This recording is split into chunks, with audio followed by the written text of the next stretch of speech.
حضرت بایزید بسطامی رحمۃ اللہ علیہ اللہ تعالیٰ کے مقرب ولی تھے۔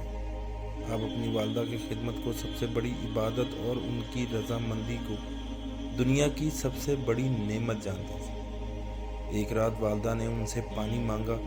حضرت بایزید پیالہ لے کر پانی لینے گئے، سراہی کو دیکھا تو وہ خالی پڑی تھی، کسی اور برتن میں بھی پانی نہیں تھا۔ پھر کیا ہوا کہ آپ پانی کی تلاش میں دریا کی طرف چل دی۔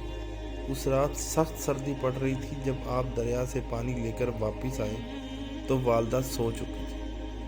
حضرت بایزید پیالہ لے کر والدہ کی پائنتی کی طرف کھڑے ہو گئے۔ سردی کی وجہ سے آپ کو بڑی تکلیف محسوس ہو رہی تھی، مگر آپ نے والدہ کی خدمت پر اپنے آرام کو قربان کر دیا اور پانی کا پیالہ لیے چپ چاپ کھڑے رہے کہ نامعلوم کب والدہ کو پیاس وہ پانی کی طلب میں اٹھیں اور میں غائب ہوں۔ کچھ دیر بعد آپ کی والدہ کی آنکھ کھلی تو انہوں نے دیکھا کہ آپ پانی کا پیالہ لیے کھڑے ہیں۔ والدہ نے اٹھ کر پانی پیا اور کہنے لگی، بیٹے تم نے اتنی تکلیف کیوں اٹھائی؟